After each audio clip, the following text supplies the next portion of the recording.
Welcome to the YouTube channel of Ghanada Audio Stories. Ghanada is a unique character created by the eminent Bengali writer Premendra Mitra during 1940s through 1980s. Ghanada is a tall, thin man with bony features. His age could be anything between 35 and 55. Apparently, he is just a fib star, a braggart. It is impossible to guess how he earns his living. He continues his habit of smoking without buying a single cigarette. It is natural to think all his fibs are nothing but some lies. A mountain of lies. But the fun bit is, all these so-called tall tales are full of 100% accurate geographical, scientific, political and social facts. Here comes today's story. If you like it, please subscribe to our channel.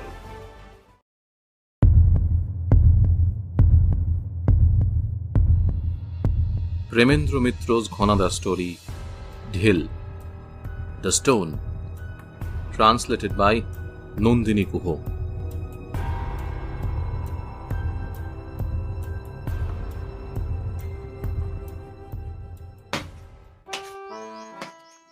Ghanada had climbed up and down the stairs from his third-floor room quite a few times, without any apparent reasons. He had almost hung outside our hangout room for some time. He just didn't enter in fear of losing his dignity and pride. Then, suddenly, we heard the strident voice of Ghanada from the second-floor balcony. Ghanada was shouting angrily at Banamali, the newly appointed servant of 72 Banamali Naskar Lane. Putting a stop to the loud laughter that we had burst into, specifically to irritate Ghanada, we tried to figure out the reasons for his sudden outburst. Shishir, on the pretext of bringing a new cigarette tin from his room, made a quick detour through the balcony and walked past Ghanada, pretending to be engrossed in opening the cigarette tin. "What's the matter?" we expressed our curiosity, trying to suppress our smiles. "A stone," Shishir answered, placing the cigarette tin in the center of the table, further intensifying the mystery with his one cryptic word. "A stone?" We were stunned. Our Banamali has thrown a stone at Ghanada. Shibu acted all horrified and shocked, and thanks to his expressions, all of us burst into laughter louder than necessary. Of course, the main purpose behind our roaring laughter, whether called for or not, was to draw the attention of our clique. No, as a matter of fact, he has committed a worse misdeed than throwing a stone, Shishir then explained to us. "You all have seen the piece of broken glass paperweight lying in Ghanada's room? Now, it seems Banamali mistook it as a glass chunk and threw it away while sweeping the room. So, that's it." We broke into another bout of roaring laughter. Whatever the matter was, that we had achieved our purpose was clear by Ghanada's retaliatory ruckus over a minor piece of broken glass. Ghanada had now reached the point where he was waiting to be persuaded just once more to join us. However, we did not plan to oblige him so easily by offering that invitation. We had to take at least a little revenge on him for having irritated us so much over the last few days. What horrible days we had all gone through. It was not only us, rather, all the people in the city had suffered. But our condition was slightly worse than the others, as our mess-bari turns into an island at the slightest downpour, thanks to the municipal corporation.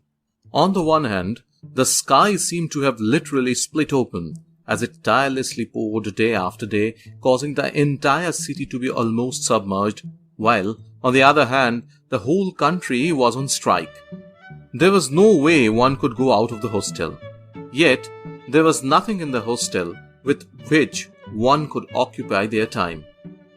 By then, we were completely bored with playing cards and chess hour after hour. Our fingers had begun to throb after continuously striking the discs of the carom board. Time just didn't seem to pass. If only Ghanada would oblige, this confinement could have actually been turned to our advantage. However, he seemed to have double-sealed his mouth, lest something leaks out. At the most, there was a slight yes or or no. It was as if he had not learnt any words apart from these. We had made all the efforts we could. We had offered bribes generously, but somehow he just wouldn't take the bait and give in. There was no end to the number of temptations we had offered. We had even left no stones unturned in instigating him in various ways. In the evenings, when the door of his room was open, we had trooped in one by one. Actually, Ghanada had not made any objections, but the way he concentrated his gaze on the door and continued to watch the rain falling on the terrace, we felt like we were some undesirable creature, such as mosquitoes or flies, an annoyance that he was just tolerating without having any other choice. When Ghanada unconsciously picked a cigarette from the tin offered to him, Shishir, while handling the lighter, asked him with much excitement, "This kind of incessant rain without a break never occurred in Kolkata before, did it, Ghanada?"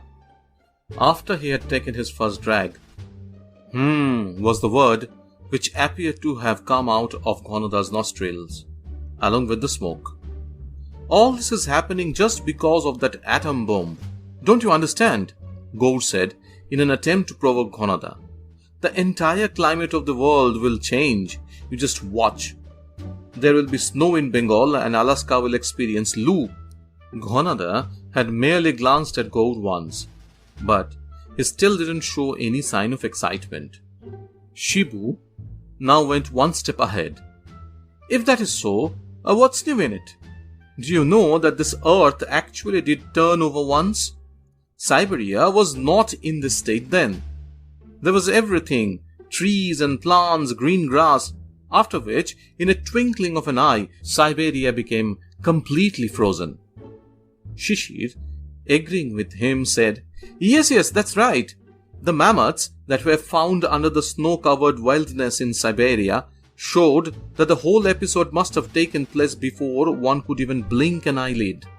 The corpses of the mammoths that were found were in absolutely perfect condition and were fresh. Not even a strand of body hair had been spoiled. The grass found in their stomachs does not grow except in warm countries. Unless the earth had not upturned suddenly, those bodies would not have been intact and so fresh. We all gave sidelong glances at Ghanada. Obviously, this provocative exchange of words had fallen on deaf ears. Meanwhile, according to our secret instructions, the cook arrived with a large bell-metal bowl full of puffed rice tossed in oil and a savory mixture, and Monowari entered behind him with a tea tray. Ghanada, while sipping his tea, did not forget to dip his hand into the bowl of puffed rice mixture. However, except for the sound of munching crisp puffed rice, we were unable to get out anything else from his mouth. Disappointed, we had to finally give up and leave. Of course, it made us angry too. It was not that we were unaware of the reason for Ghanada's outlandish behavior, but that had been no more than a very negligible offense. Yet, we were not being forgiven in spite of so much pampering. After the first 2 days of continuous downpour, Ghanada had insistently demanded a meal of khichdi embellished with hilsha fish fry. To please Ghanada, even during that heavy downpour, Gaur himself had accompanied Monowari to the market. Afterwards, when we all had sat down for the meal, as soon as the fish fry was served with the khichdi, Ghanada knitted his brows and looked at Gaur in a way as if Gaur was Eisenhower and he himself was Khrushchev. Frantically, Gaur gave the explanation. "I could not find any good quality hilsa, Ghanada. That's why I got parshe. Just taste it and see. It is absolutely the genuine high-class parshe from Canning. Unlike hilsa, it doesn't even swim in the same water as other ordinary fish." The whole parshe fry that had been served to Ghanada was a virtual Gulliver in comparison to the Lilliputians on our plate. But so what? By then, it seemed, the clouds in the sky had descended on Ghanada's face. While savoring the parshe fry, he said, with a serious look, as if delivering a soliloquy to no one in particular, Do you think I don't understand why you haven't bought Hilsha? The team of East Bengal won yesterday's football match. How could you have the heart to buy their favorite fish, Hilsa, today? Many explanations, persuasions, and flattery followed, and we even bought Hilsha fish on that very night itself. Yet, all those efforts failed to melt his heart. Our rainy days were, therefore, wasted and a complete washout. After trying in every way that we could, ultimately, we too got irritated. Let Ghanada remain deaf and dumb. We too would not let him off, without harassing him a little. With that very intention of teaching him a lesson, we had all got together in our hangout room as soon as the clock struck 3.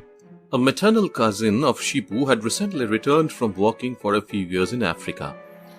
He had come to visit Shibu in the morning. Meeting him had given us the idea. The gentleman was witty and humorous. After hearing about our problem, he did not object to join in with us. Even though the gentleman had never had a gun, his appearance was quite spectacular. On our instructions, he had come down in the afternoon dressed in a semi-military outfit. Having fully trained him in advance, we had finally made him sit on Ghanada's ancestral easy chair. The rest of us then pretended to be a fascinated audience. We also made sure that the house resounded with noise at short intervals by expressing appreciation and surprise enthusiastically with loud applause. After waking up from his afternoon nap, while smoking his tobacco on the hookah as usual, Ghanada too must have heard all the noise and got curious. We also made sure that our cook, Rambhuj, informed Ghanada about the happenings downstairs.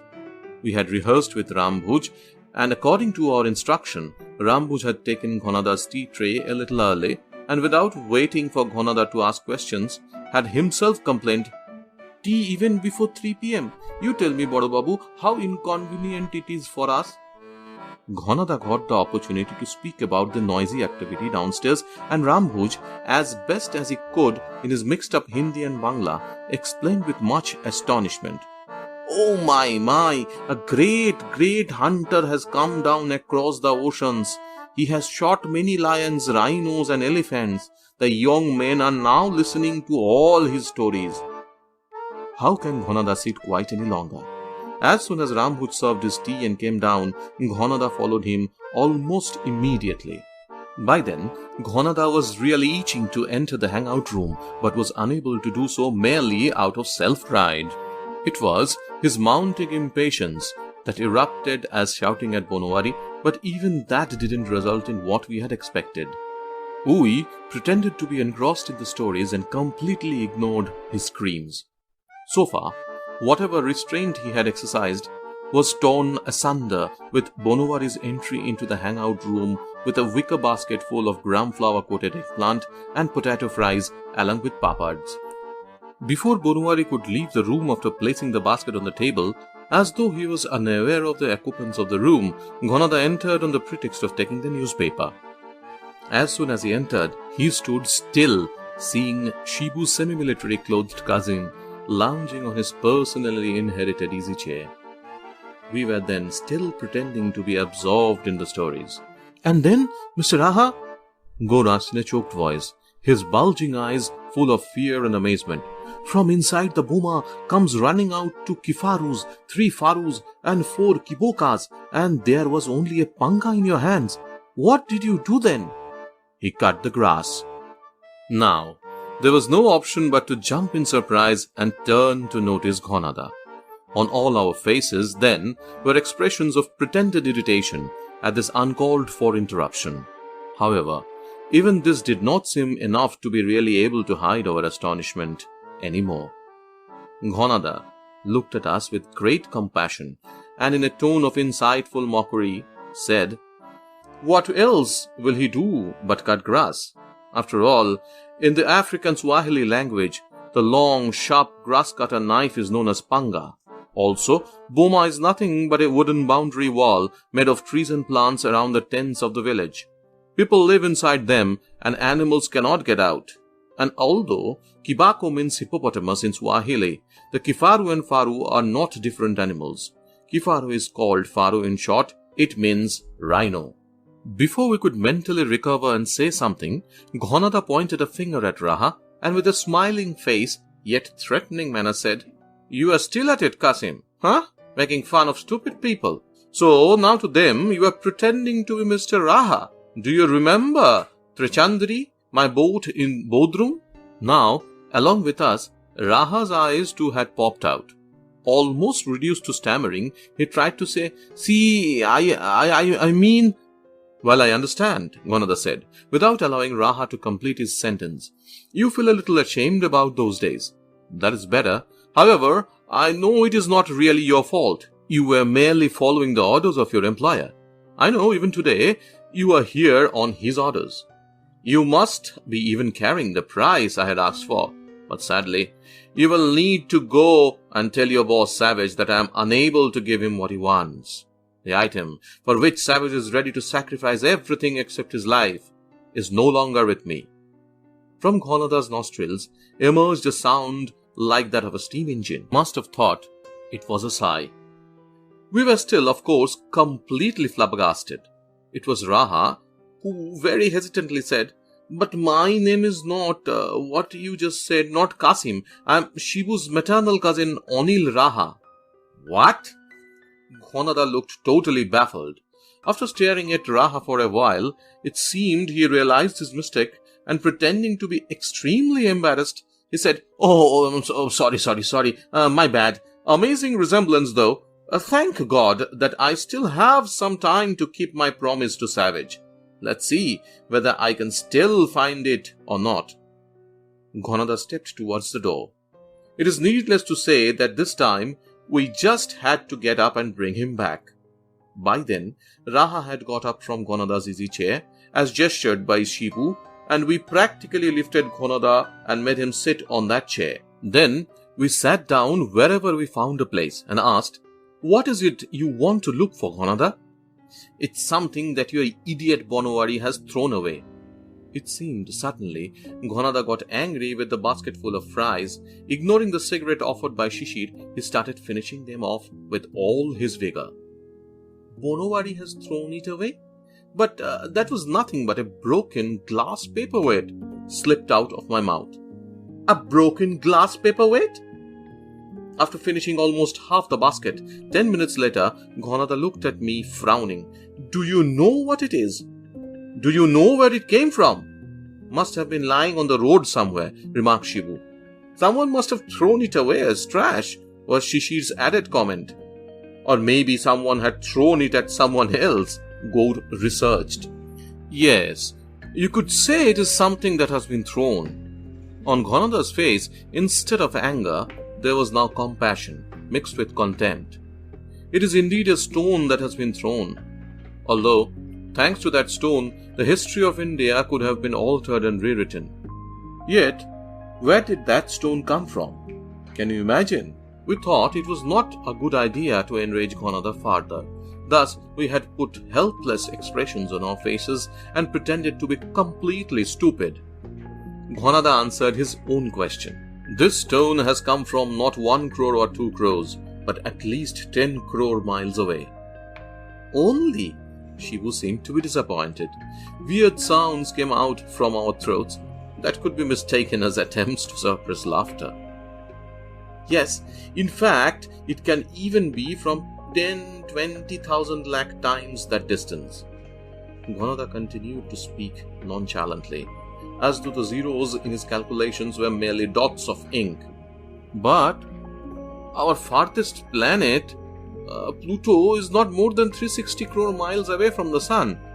Gaur asserted his knowledge, which he had acquired just 2 days ago from some article. Pluto! Ghanada, in a contemptuous nasal tone, totally dismissed Pluto and said, "The Sun is merely an insignificant star in a large galaxy, the Milky Way. From one end of that galaxy to the other is as far as 20,000 crore miles. This stone has not come from Pluto or something, but from way beyond that galaxy." Before we could say anything, having anticipated a protest, Ghanada said, "No, it's not a meteor. This is something very different. Scientists have named it as tektite. There are lots of differences between a meteor and this. Even though a meteor is not a part of our solar system, it is very much a part of our galaxy. A meteorite always contains iron and nickel along with other light metals, but in tektite, there is no iron and nickel. It looks like a round lump of cultured glass. Inside it, aluminium and beryllium radioisotopes have also been found. All the mystery surrounding the tektite has not yet been resolved. But the experts think these stones belonging to outer space have come from beyond the limits of our galaxy, possibly from some other firmament. This tektite was with you all these days, and you carelessly left it lying around in your room, Shishir asked in amazement. Till this super smart Banamali came along, nothing had happened to it. To all of you, it was merely a glass paperweight. Ghanada sneered at us. Pretending to look as ashamed as possible, I said, "But where did you find this glass stone? I mean the tektite." Shibu was really impossible to control. He suddenly exclaimed, "It must have fallen on his head." "You dunce!" We quickly tried to control the damage he had done. If it fell on one's head from 10,000 crore miles or even further, could anyone survive? Of course, one never knows. A blockhead like yours may. The clouds that had started appearing on Ghanada's face cleared up. With a pleased face, he said, "No, it didn't fall on my head. It has never been hard before that a tektite has fallen on someone's head. Even though tektites have been found strewn over the earth in many different countries. Unlike the meteorites, they do not cling to the earth. Yes, you are asking where I found it? I had found the tektite in Bodrum." Ghanada paused for a little. After glancing at our faces, he said, "You obviously don't know where the city of Bodrum is located. Even if you have never heard the name Bodrum, I hope you at least know about the ancient Halicarnassus. In those days, it was considered to be one of the 7 wonders of the world. The tomb of King Mausolus was located there. Not only that, it was also the birthplace of the first Western historian Herodotus. On the way to conquer Asia, Sikandar Shah destroyed and looted Halicarnassus. A city called Petronium was built on those ruins. Later, in its usage by Turks, the name Petronium became Bodrum. But no matter what the ancient history was, today the city of Bodrum is merely an insignificant port in the southwestern corner of Turkey. There are no big ships. Only the Trichandari boats crowd around, which are used by those who work at lifting the sponge from the bed of the Aegean Sea. In the name of doing business in sponge lifting, at that time, I had hired a Trichandari and was living in Bodrum. A Trichandari is actually a very small boat. Yet, you couldn't call it a launch either. My boat was only 20 to 22 feet in length. It had a sail as well as a very dilapidated old diesel engine.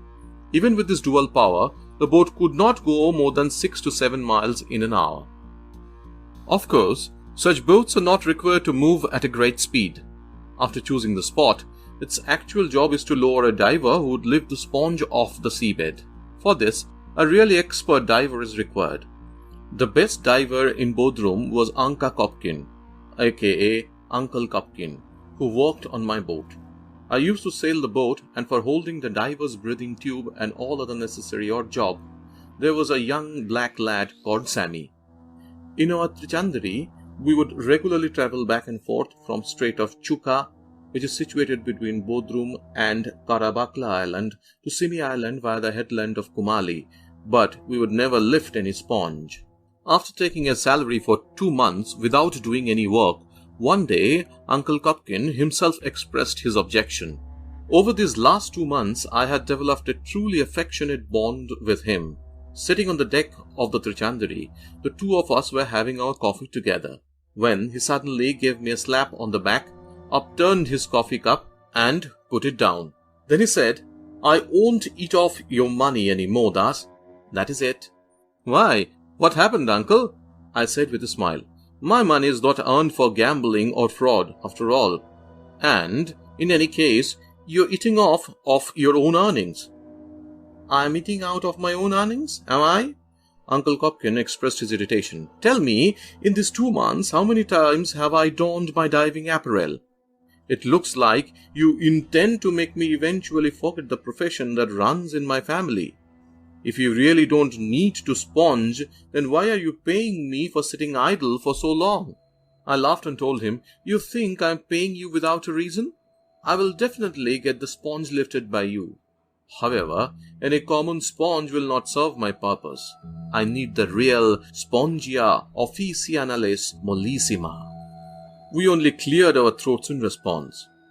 But Raha, being new in the circle, couldn't stop himself from asking, What did you say? This is the scientific name for the most expensive sponge, Ghanada explained with a smile. Its common name is turkey cup.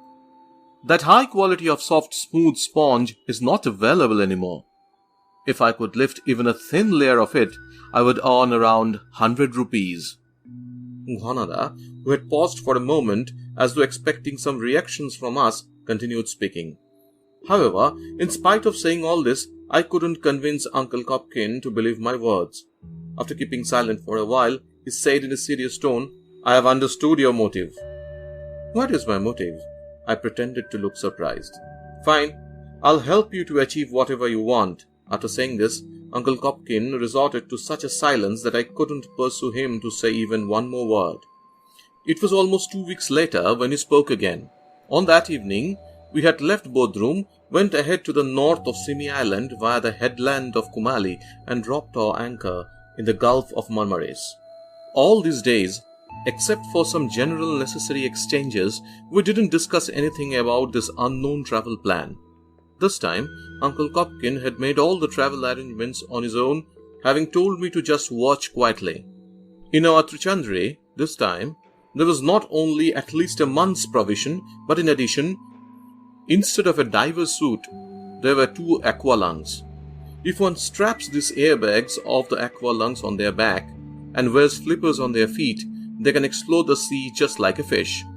The spot where we had dropped the anchor was deserted. On our left was a rocky, totally desolate seashore. In the north, on the other side of the narrow gulf, the darkness of dusk seemed to be blended with some hazy mountains. It was after the darkness had deepened, while sitting on the deck, imbibing tobacco from a Turkish hookah, that Uncle first brought up the actual purpose of our current enterprise. He smiled at me and said, You know what you can find here, right? Pretending to be stupid, I said, Probably it's the turkey cup. Yes, indeed it's the turkey cup. Uncle Copkin laughed and said, You don't need to act smart anymore. Now, listen to me. The information that I had decided to take with me to the grave, I am going to share with you today. I am telling you because I have developed affection for you. Also, because you are dark-skinned. To get this information from me, people for whom money is a trifling matter, like many rich Americans, have offered to wrap me in gold. I am growing old. Working for so many long as a diver, my lungs may burst someday, or I may die of paralysis. By selling them this information, I can live a carefree life of ease, comfort, and indolence for the rest of my days with that money. However, I still have not given them this information, and never will. With the power of money, they think they can do anything, as if they can buy everything in this world with their money. They want what is there, beneath the sea, to display in their homes, at the most in a museum, only to boast of their power. The person who has, for the last 2 years, been making tempting offers, even threatening me and really making my life unbearable, has no admiration or respect for such things. Only in order to fulfill his ambition of becoming the owner, he wants to buy everything that is priceless in this world. He has heard about my discovery from other people. However, even the tempting offer of a kingdom did not succeed in getting me to reveal my secret. I was totally engrossed in his story. In a hoarse voice, I asked, Is it true that such a priceless item is available here? Of course it is. In the morning, when you dive in, you will see it with your own eyes. 5 years ago, I came to this region searching for sponge and accidentally had made this discovery. Returning to Bodrum, I had shared it with 2 or 3 friends of mine, of course, without mentioning the actual location. From then on, all the vultures have been alert. Yet, even they cannot imagine what awesome wealth lies under the salty waters. I may be a half-educated diver and a complete fool on land. However, as soon as I dive in, I am the most knowledgeable expert. I know and can recognize things underwater. Moreover, for 2 years I had worked as a diver for a German museum. After leaving boardroom, the route we took to reach here is the same that used to be taken by the merchant vessels some thousands of years ago. They came from Rhodes, Cyprus, Rome, and even Egypt. Many ships sank, having crashed against the underwater mountains. The merchandise on these ships is strewn all over the bed of the sea. Those amazing artifacts, made of bell metal, copper, and gold, belong to the ancient eras gone by. Apart from those, amphora, the exquisitely engraved Greek and Roman clay vessels with handles on both sides, were there in plenty. Many groups from Europe and America have come, employed divers, searched for all these treasures and taken them away. However, the things they recovered from the sunken ships were at most 2,000 years old. But what is here is at least over 3,000 years old. Not just brass, bell metal, and gold items. In the ships that had sunk here, there are a few unique statues made of bell metal and a kind of limestone. In spite of being under the sea for so many years, they have remained unspoiled. I had not touched anything else, but had found and picked up a small thumb-sized statue. After scrubbing, washing, and drying it, I had shown that statue to only one person. He was a French expert. Representing some museum, he had come in search of such sunken ships. Seeing the statue, his eyes had been transfixed. Startled, he said, "Wow, this is an Indian artifact." Looking at the engraved alphabet-like markings on the statue, he had even told me a name, but I can't remember that now. I had asked in excitement, "Mohenjo-daro? Harappa?" Uncle answered enthusiastically, Yes, that is the name." He was so eager to know where I had found that.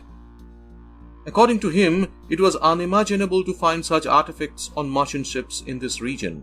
He was a good man, yet I still did not tell him anything. Why would I allow anyone from that country to take credit for the discovery of these artifacts? I asked him impatiently, "Uncle, are you sure this is the place?" Yes, nothing to get worried about. 50 yards away from the spot, the ship had crashed against an undersea mountain and sunk. By chance, many of its cargo had fallen into a pocket-like cave in the undersea mountain. Since in 3,000 years, the items have not been lost, even at 3 at night. "Oh, what is that?" Uncle screamed out suddenly. I was startled and turned around to see what the matter is. But there was nothing to see. Everything was enveloped in darkness. What did you see, Uncle?" I asked in surprise. There was a light, far away at the point where the sea curves. It seems as though it glowed for a second and went out immediately. How could there be a light here? Even if a boat or a ship had come here by mistake, why would they switch on off the light in seconds? You must have imagined it. Must be, Uncle agreed. But the next day, even before dawn, we realized in a frightening way that it was not a figment of Uncle's imagination. In excitement and apprehension, I had not been able to sleep during the first half of the night. If it was indeed a statue from the Mohenjo-daro era, it had to be a statue of a goddess made of either bronze or alabaster. If the French expert had recognized the alphabet markings to be from Mohenjo-daro, then that statue could definitely have the typical Mohenjo-daro mold as well. If these statues are indeed found here, then history would have to be rewritten. There could not be a clearer proof of the meeting of the ancient culture of Indus Valley civilization in India with the culture of this side of the world. If I could actually recover this statue over here, my fame would be unparalleled. After passing half the night musing on these thoughts, I had finally fallen asleep. Then, towards the dawn, I was woken up hurriedly by the sudden push of Uncle. Disaster has struck, son. What disaster, uncle? I rubbed my eyes and sat up. Someone has stolen both our aqua lungs. Stolen? In this deserted place? From our boat? Is this some ghostly trick or what? This is no ghost. What I saw yesterday was not my mistake. Far away at sea, a light had actually been switched on. I have well understood the link between the mystery behind that light coming on and the robbery on our boat. Anyway, let's go. There is no option now but to return. We did return eventually. After a week, just as our Trichandri barely touched the boardroom port, Uncle jumped out on the jetty. Uncle, where are you going already? I called out loudly in surprise. Raising his finger, what Uncle indicated was the bigger jetty at a distance, where a shiny, relatively small fancy ship was anchored. Oh, but that ship is owned by the man who has almost bought the entire city of Bodrum, Mr. Savage. I too had got off the boat by then and was standing next to Uncle. Uncle looked at me in amazement for a while and said, "You still haven't understood anything, have you?" My earlier dealings were with this same Mr. Savage. What he couldn't do through temptation and threats, finally he has done that by trickery. That night it was the light of his sketch, which I had seen for a moment. Stealthily, he must have followed us in order to get to know the actual location. He was waiting far away with his light switched off. They switched it on only once, by mistake. I was stupid, so I did not heed the warning. In the darkness of the night, taking advantage of us both sleeping, someone swam and came aboard our Trichandri. Then he stole our 2 aqua lungs, leaving us handicapped and powerless. While we were on our return journey, that ship must have looted everything and returned here. In their catch, our 7-day route would have taken merely a day. No, do not stop me. However wealthy a foreigner he may be, I won't spare him for his trickery. In the heart of Turkey, I will definitely take revenge. Uncle Kopkin went away. Even though he resembled an enormous wrestler, I had so far only seen his ever-smiling face. Yet today, he seemed to have turned into a real mad monster. I waited the whole morning for Uncle. In vain. In the afternoon, news came from the hospital. We heard Uncle Kopkin had fallen from the jetty and was severely injured. I needed to go there immediately. What I saw after reaching there was enough to make my blood boil. Uncle had bandages all over him. Looking at me with piteous eyes, he said, "I could not do it, son. I couldn't. How could I have known that the god of death himself had been hired to protect him? Okay, let me just go once and see the face of this god of death," I said and got up. Even in this distressful state, Uncle tried to get up and said agitatedly, No, do not go, do not go, Das. You cannot imagine what a dangerous monster he is. He will crush you and grind you into paste. I left without answering. From there, I went straight to the jetty and the ketch of Mr. Savage. No sooner had I stepped from the jetty onto the ship, someone came out from the cabin and in an extremely humble manner asked with a smile, "Please come in. Have you come to see the ship? May I know your name, please?" "Is it necessary to know the name?" "Yes, sir," he replied in a sugar-coated voice. "Actually, we do feel the need to know the identity of one who has honored the ship with his presence." "Fine, a noble wish indeed. Learn this name by heart. Das. Ghanasham Das. And your name is?" "The name of this obedient servant is Qasim." The man looked as though he would melt with humility. I observed him a little closely. One couldn't make out at all whether he was Turkish or Greek, Egyptian or Syrian. In fact, he could even pass off as a Bengali. He looked just like this Raha. "Now, as you have learned my name," I said in a harsh voice, "may I go around and see the ship?" Of course. You only want to look around, is it?" asked that embodiment of humility. "No, not just go around and see. I have to settle a debt with the owner, Mr. Savage. The dues are on behalf of Uncle Cupkin." "Then you can pay that debt to me, you baboon." I was startled by the sudden loud voice coming from behind and turned around. What I saw there really made me happy. The physique of that man was something to look at. A huge monster made out of black compressed iron. He was wearing short pants and sweater. It seemed if he flexes his iron muscles a little, the sweater would burst open. With defense, I said, "Oh, do I need to give it to you? But wouldn't it be better to hand it over directly to Mr. Savage?" "Then for you to reach up to Mr. Savage, I will have to pick you up." He clutched my neck, and with only one hand, he lifted me into the space just like a crane.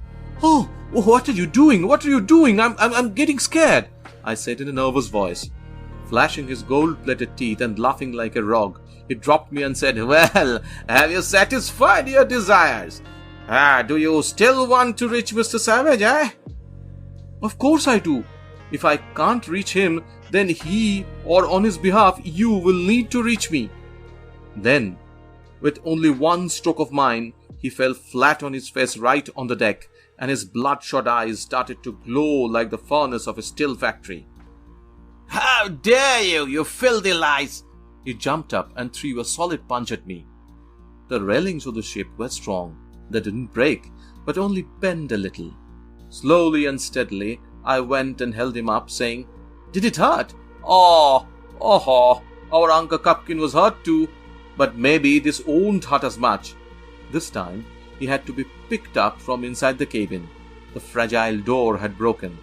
"Forgive me," I said with humility, picking up again. "By mistake, I hit you on the right side. Uncle Cupkin's left jaw was broken."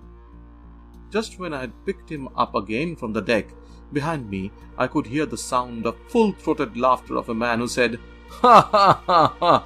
Oh, come on, what are you doing? Do people like you ever fight like hooligans?" I rolled the god of death back onto the deck and turned around. Yes, it was Savage himself. Although his name was Savage, but he appeared to be a roly-poly, happy and soothing person. The way he was looking at me with a smile, it would seem as if we knew each other for ages. I smiled back and replied, "What to do?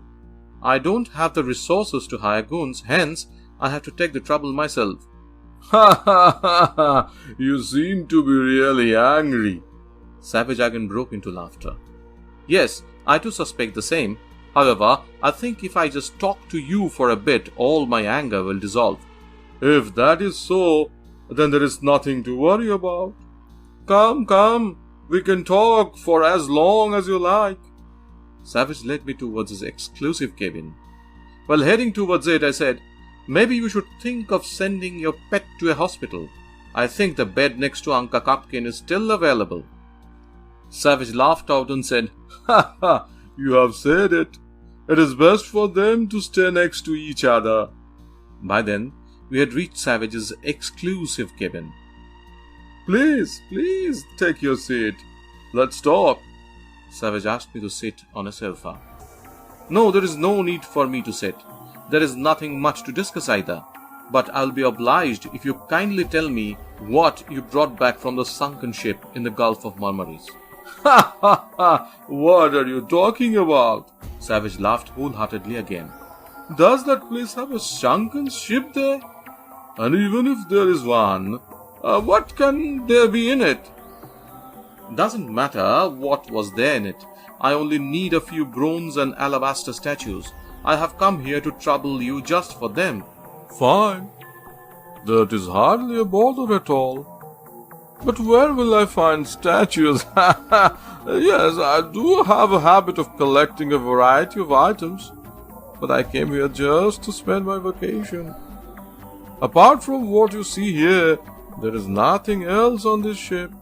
Glancing at the artifacts decorated around the cabin, I said, "So, apart from this, you can't recollect any other items? It seems your memory is really weak. You obviously need a dose of medicine. Well, how would it be if I took out one item from here While thinking about the missing piece, you can actually be able to recall what is already there. I don't understand your riddle. However, please do take whatever you want. Savage became very generous. I picked up the object that was placed on top of a pile of papers on the next table and said, "Let me take this." Instantly, Savage looked pale. After which he laughed and said, "Come on, there are so many nice things here. Why are you taking that broken, cheap paperweight?" "If it is cheap, why are you objecting? After all, this is not that item for which you are willing to go penniless. Except you, no one in this world possesses that rare collector's item, the tektite. This is not that. No, do not try to go there, Savage. Who knows? There may be a pistol or something in that drawer. The look on your face suggests that if you were to get a pistol in your hands for this ordinary paperweight, you might just shoot." In one leap, I went close to the table and opened the drawer. I took out the pistol. Then I flung it out of the door and it crossed the railing and fell into the sea. I said, "I am a poor, illiterate man. What would I know about tektite? Since you do not even have the nerve to leave it at home and are carrying it everywhere with you, I assume this must be the world's rarest tektite. Hence, I am taking it. If you ever remember about the statues, please just deliver them to me and you will immediately get back your tektite. I mean the paperweight. Your Qasim knows my name. I will leave my address too." That is the tektite I had brought back with me. I had hoped, if good sense prevailed, someday Mr. Savage would come and return those statues. Ghanada ended the story. Immediately, Shishi took a deep breath. "Oh, what a loss to the world!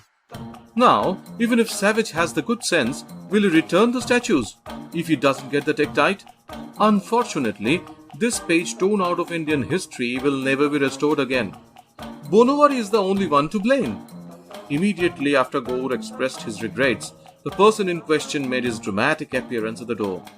Sir, I have found it after searching for hours on the streets. I have washed it nicely before bringing it here." Banamali entered the room looking embarrassed and placed something on the table, seeing which we were truly stunned. "Hooray!" Shibu shouted out. "Here is that invaluable treasure worth the wealth of 7 kings, a stone from the other side of the Milky Way. Here is the magnet that can draw out this lost thread of history." This is that tektite of mine?" Throwing the glass chunk off the table with disgust and almost swooping down to pick up Shishi's cigarette tin, Ghanada strode out of the room. The paperweight, Ghanada's tektite, fell on the floor and was smashed to smithereens.